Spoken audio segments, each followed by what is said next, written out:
Saudaraku, dunia hari ini sedang mengalami guncangan. Tidak hanya guncangan fisik seperti bencana, gempa, dan krisis iklim, tapi juga guncangan akhlak, iman, dan fitnah yang merajalela. Jika kita membuka lembaran hadis-hadis Rasulullah, kita akan menemukan tanda-tanda akhir zaman yang begitu mengerikan. Salah satu tanda besar dari fase ini adalah kemunculan Imam Mahdi, pemimpin akhir zaman yang akan memimpin umat Islam menuju kemenangan. Namun, Imam Mahdi tidak datang begitu saja. Kemunculannya diawali oleh serangkaian tanda-tanda besar yang telah disebutkan oleh Rasulullah Shallallahu Alaihi Wasallam lebih dari 1400 tahun lalu.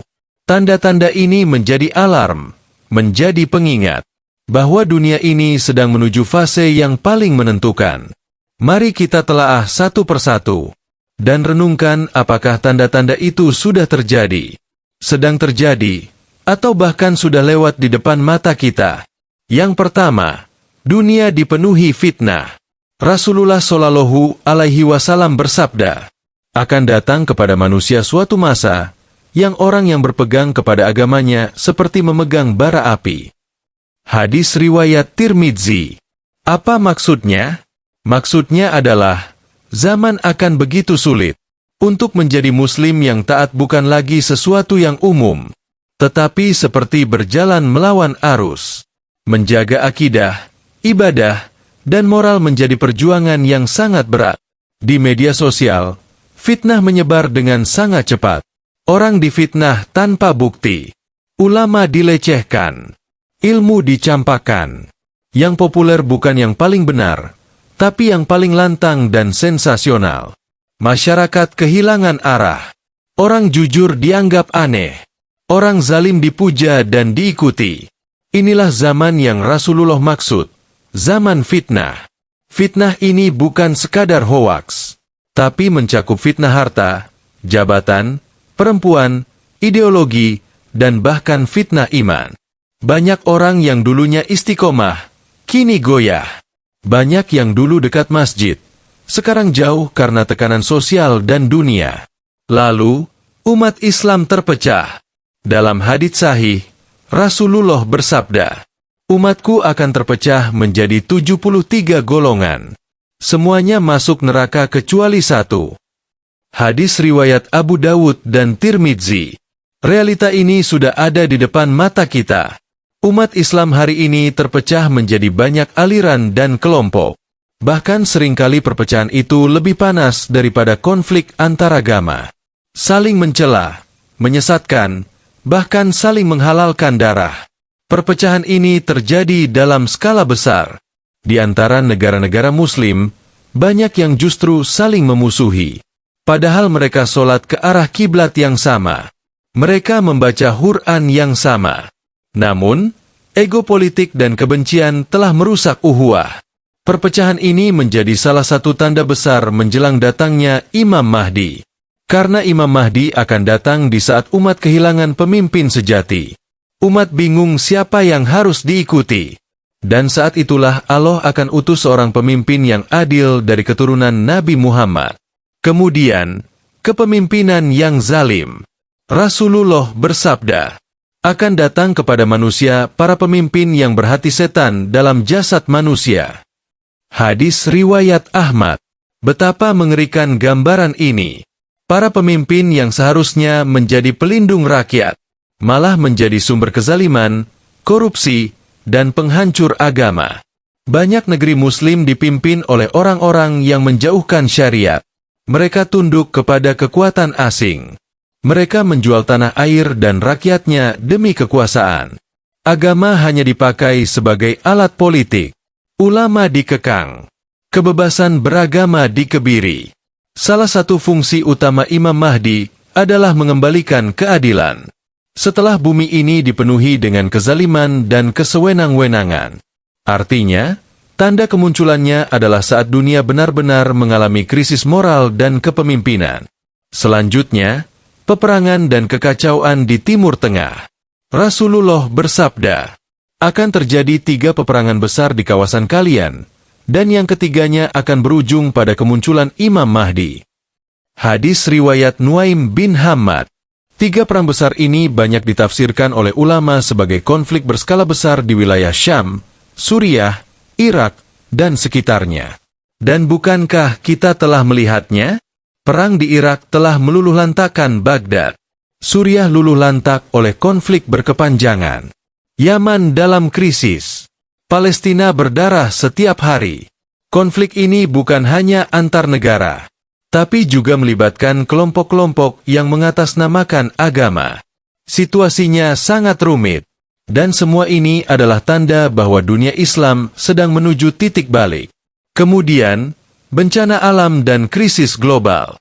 Allah Subhanahu wa Ta'ala berfirman, telah tampak kerusakan di darat dan di laut akibat ulah tangan manusia. Quran Surah Ar-Rum ayat 41.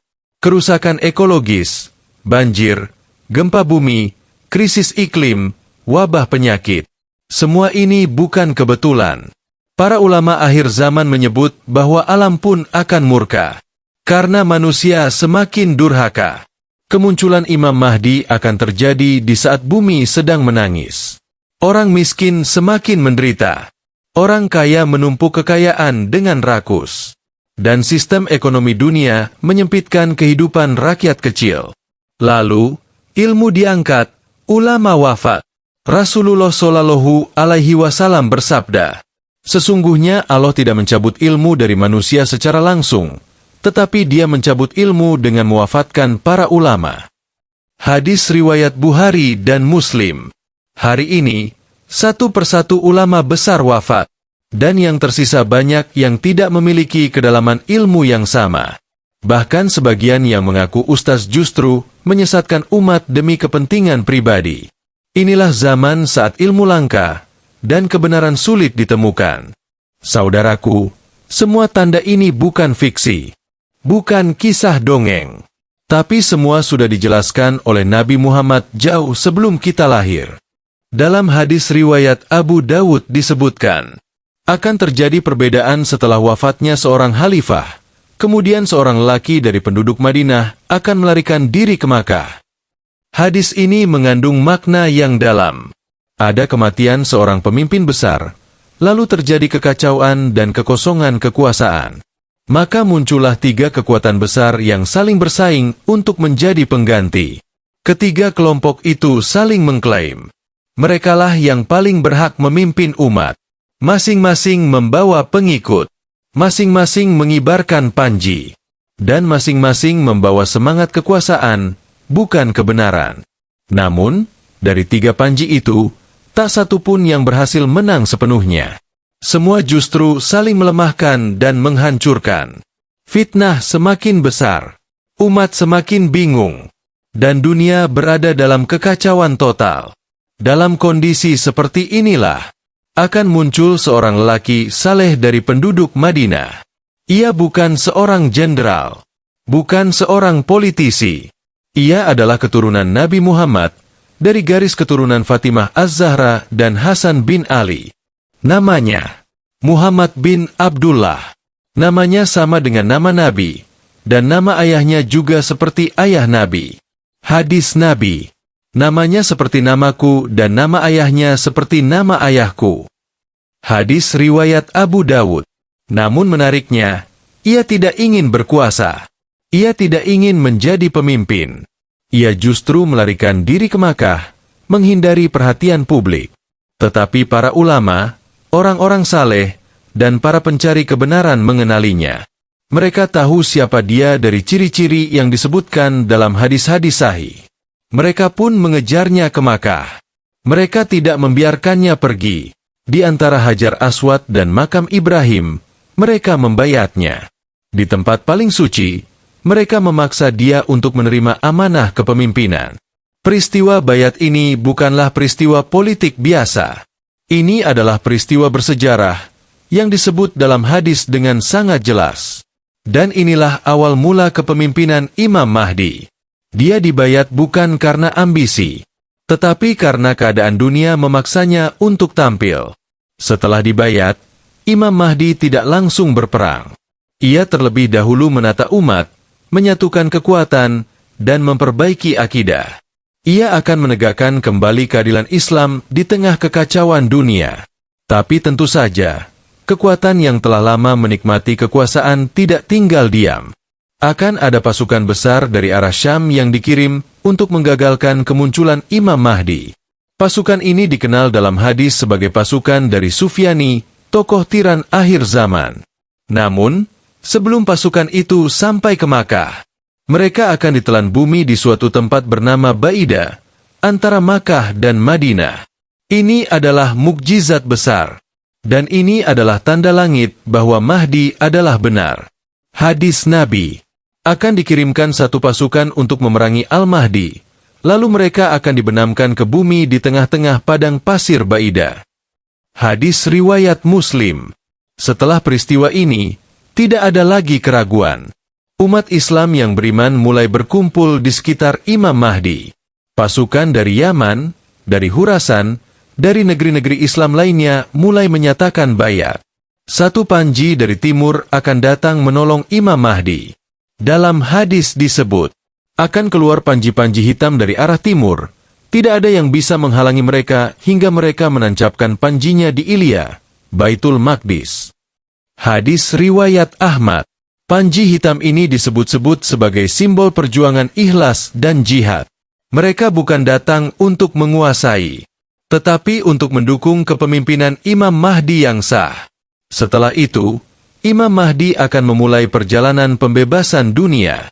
Ia akan memerangi kezaliman, menghancurkan kekuatan tirani global, dan menegakkan keadilan Islam. Namun sebelum itu terjadi, fase pertama ini, yakni pertarungan 3 panji dan bayat di Ka'bah, adalah momen kunci. Jika kita menyaksikan di masa sekarang, bagaimana krisis politik di Timur Tengah terus memanas, bagaimana para pemimpin saling berebut pengaruh, dan bagaimana umat Islam mulai resah mencari pemersatu. Banyak dari kita mengira bahwa akhir zaman adalah cerita yang jauh, sesuatu yang hanya layak dibahas saat bencana besar datang. Padahal kenyataannya, proses menuju kemunculan Imam Mahdi sedang berlangsung hari ini. Dan bisa jadi, kita adalah generasi yang hidup di masa itu. Lalu, apakah kita sudah siap? Pertama, perbaiki diri sendiri dan keluarga. Imam Mahdi bukan sekadar pemimpin, tapi juga panglima jihad akhir zaman yang akan menyeleksi para pengikutnya. Yang akan ikut bersamanya bukan orang-orang lemah iman, bukan mereka yang hanya muslim secara identitas, tetapi mereka yang memiliki akidah kuat, amal salih, dan jiwa yang bersih. Rasulullah bersabda, "Beruntunglah orang-orang yang asing." Hadis riwayat Muslim. Siapa mereka? Mereka adalah orang-orang yang tetap menjaga keimanan di tengah zaman fitnah. Mereka mungkin tidak populer, tapi Allah mencintai mereka karena kesabaran dan keikhlasan. Maka mulailah dari diri sendiri. Perbaiki solat, perbanyak zikir, dekatkan diri pada Al-Quran, bangun keluarga yang taat pada Allah. Karena keluarga adalah benteng pertama saat badai fitnah akhir zaman datang. Berpegang teguh pada Al-Quran dan Sunnah. Dalam hadis sahih, Rasulullah Shallallahu Alaihi Wasallam bersabda, "Aku tinggalkan kepada kalian 2 perkara. Jika kalian berpegang pada keduanya, kalian tidak akan sesat, Kitabullah dan Sunnahku." Hadis riwayat Malik. Di akhir zaman, banyak orang akan mengambil sumber dari opini, tren, dan hawa nafsu. Tapi umat yang selamat adalah mereka yang kembali pada rujukan utama, Al-Quran dan hadis. Jangan mudah terpengaruh oleh tokoh. Jangan gampang percaya dengan nabi palsu. Dan jangan ikut-ikutan tanpa ilmu. Al-Quran bukan hanya dibaca untuk pahala, tapi juga untuk dijadikan kompas hidup, agar kita tahu mana kebenaran dan mana kebatilan.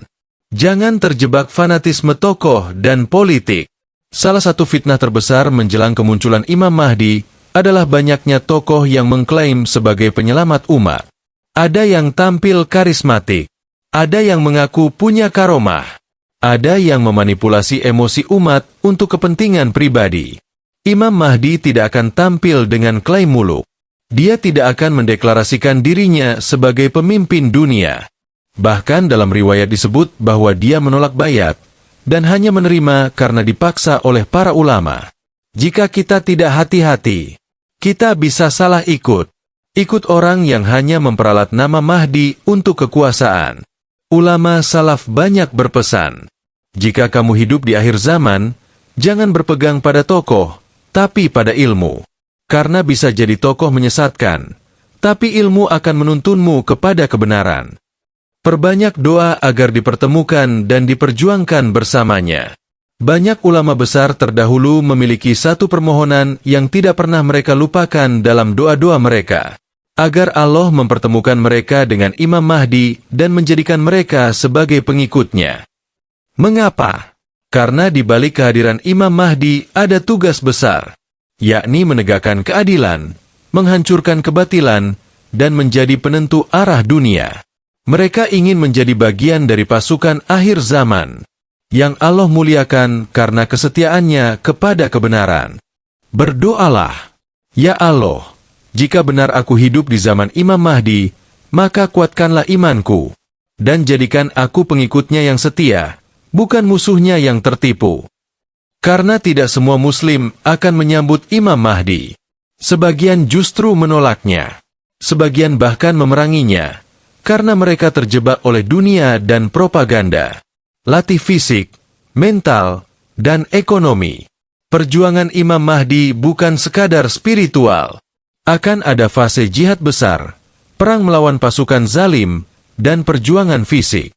Maka, persiapan kita juga harus utuh, bukan hanya dalam iman, tetapi juga dalam kekuatan jasmani, ketahanan ekonomi, dan kebijaksanaan sosial. Latih diri untuk hidup sederhana. Belajar bertahan di tengah krisis. Bangun kemandirian keluarga dan komunitas.